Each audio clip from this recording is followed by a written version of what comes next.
Alright, well, guys, we're back with part 5 in Extinction Zone, Final Showdown in space. Pretty much a massive bottle. That's an impression of somebody else doing an impression, so... It's a massive, it's pretty much a massive boss rush.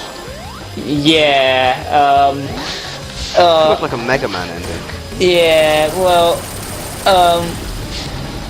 at least don't really add anything new to the old bosses. I don't know, I can't... Boss rushes are, now, I guess they kind of like add a nice little tail end to the game, but they don't really... If they like didn't give you rings, it'd be like all classic, yeah, like nothing. Oh, that would be fucking terrible though. It's just you and the game again. Jesus Christ, that would be hard. At the moment you haven't been hit. Oh, I will be. I want to see how long it takes for you to get. At the moment you're not doing that. There's an achievement for getting through this part without getting hit, and it's not too bad until the final, until like Robotnik's Mad Gear boss, yeah. like the final, the second phase of that boss. It's not, and then it gets even worse on the second phase of the very last boss. You know, the first phase is good. You know, it's alright, but then the second one is hard as shit. I gotta want, because I know this game is like, it's apparently straight after Sonic 3 and Knuckles. I forgot that they were gonna come for me, and then I decided, and I ended up planning what I was gonna do way too late, and yeah, I had a sort of ditzy moment where I just zoned out and forgot to... Oh yeah, by the way, stand on the right side of the screen and wait for the things to come up, and then just use them to let you rise up and homing attack them before you get crushed, and you'll get a free hit. Much like the, you know, it's a bit like what happens with Aquatic Ruin Zone, where if you can just like, you know, jump on the totem pole and keep spin dashing Robotnik. Where See, this is sort of like a, like I was about to say, this it's after Sonic 3, right? It's after Sonic 3 and Knuckles. Yeah, it's... I kind of always wondered what happened to Knuckles, because I know they're obviously friends again. They always help each other back out. You'd think he would want to get revenge on Robotnik after what he did. Yeah, but he does have to stay on the floating island and guard the Master Emerald, though. It's not like, you know, I mean, I think revenge takes less of a precedence on, you know, keeping his island safe and everything. Yeah. You know, I mean, because that is like basically Knuckles' life mission. Oh, have you seen that Sonic short where I can't remember what happens to him, but Knuckles dies, and then on his tombstone it says, "R.I.P. Knuckles the Echidna, dedicated his life to protecting a precious stone." Bit of a crap life, really. Yeah. Was it on like a Sonic short? Yes, it was a Sonic short. Yeah. Yeah, I've watched it. Yeah. Oh god. He has kind of got like the worst life ever. God damn it! I hate this boss because it's just like some of these things are just He's just crapping out everything. This is what he spent all his budget on. Yeah, exactly. But although to be fair, this boss is hard, so he spent his money well. But yeah. You know, like, although, you know, come to think of it, if Robotnik's having problems with his budget, why would he go to the trouble of building a base in outer space? Because that's how he rolls.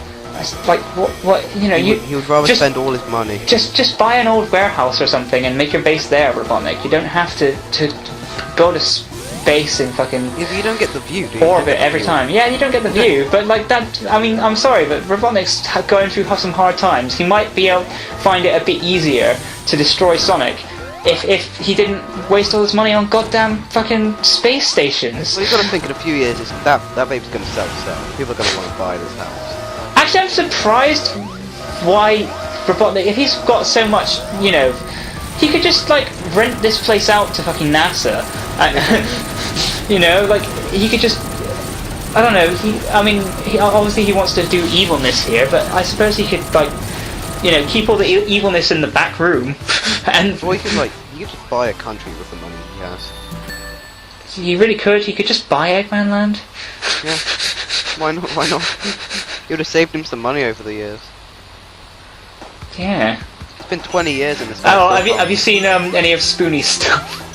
No, I don't think so. Basically, during one of his playthroughs, or something. I don't remember where the actual thing is from, but it's really funny. Like basically, he talks about how it makes no sense. Yeah. Essentially, he cuts to his alter ego, Dr. Insano, who's like this mad scientist, and Dr. Insano basically wins a presidential election, and he's all like, "I can't believe I've been trying to come up with all these mad schemes to take over the world, and all I had to do was run. I can't believe you voted for me. My name's Dr. Insano." Like seriously, look it up on YouTube. Like Dr. Insano wins the election or something like that. It's so funny. I'm such a Dr. Insano fan. I actually went to the trouble of having the glasses that he wears imported from America, like the goggles he wears. I got some friends from America to actually send some over to me. Like, yeah. How much were they? Not too much. Like, I can't remember exactly how much they were, but probably £15. It's not too bad. Standard sunglasses kind of price, which is overpriced anyway, but... Yeah. You know what I would have loved to see in the background? I would love to see the Earth have shadow in there. Have shadow in the background. Just like slowly falling towards the... Well, even though that would make no sense chronologically, because this takes place before Sonic Adventure 2, so... Think of it as 50 years before and he gets launched off the first time. I'm sorry, are you hearing the Casino Street? Oh no, that's because wait, are you what? No. I swear I'm hearing the Casino Street sound. Well, no, I'm not now, but I don't know why I'm hearing the Casino Street sound, because we're in the middle of fucking... I can't hear anything. You can't hear anything? You can't hear any audio whatsoever? Oh no, I muted the audio on the thing. What? Oh, you did? How come? Oh, yeah. I'm too scared that the speakers are just going to blow up. Right, okay, fair enough. So I just muted. I end up being able to hear the Casino Street sound, and I'm just like, why, what? Even though the sound's out of sync, that makes no sense. Oh my god, oh, it's the credits music, right, that's what it is. Yeah, the sound... Could hear some random thing. The sound on our video feed is like terribly out of sync, and so I'm hearing all the wrong audio at the wrong times.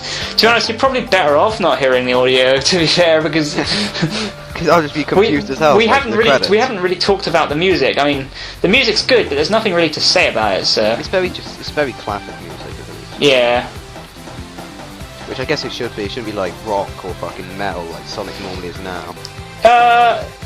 Well, on the one hand, I would say that Sonic always tried to stay as technologically relevant as possible, because Sonic was invented as a means to show up the we should probably end the part here.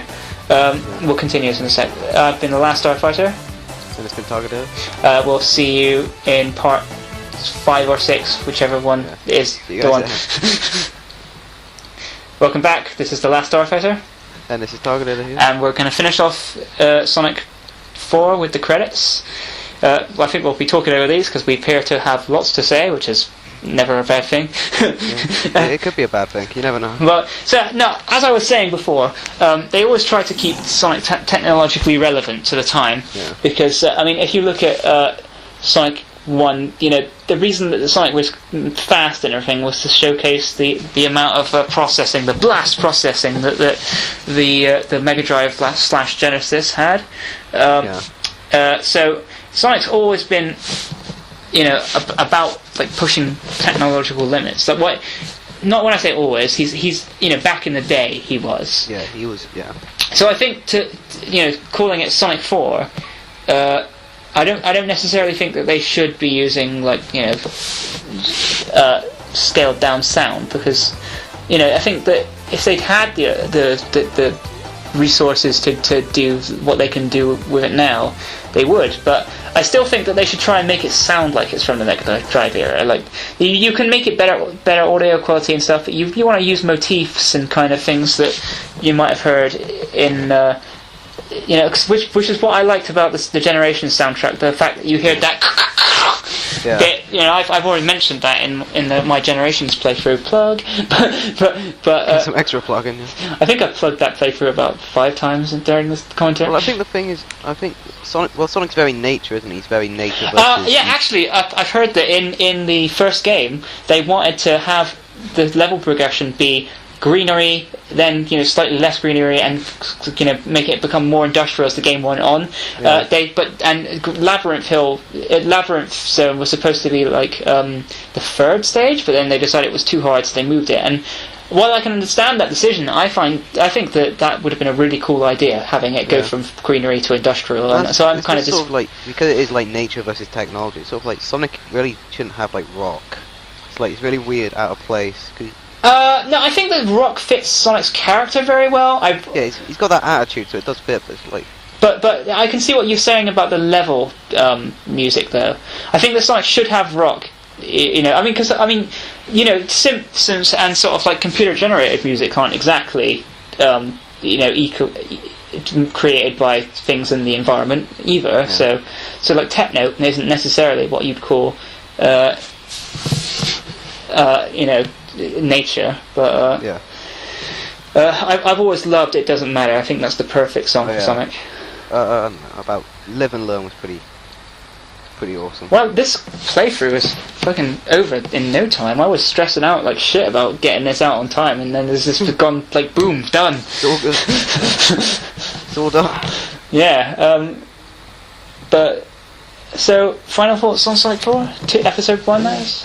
It's okay. Hopefully they'll fix all the bugs and stuff for Sonic 2. I think it would have been better if it hadn't been a Sonic game. Anyway, I've been the last Starfighter. And this has been Targethitter. See you next time. See you guys next.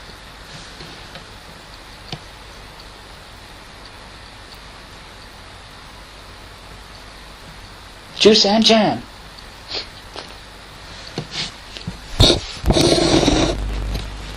I'll get you next time, Gadget.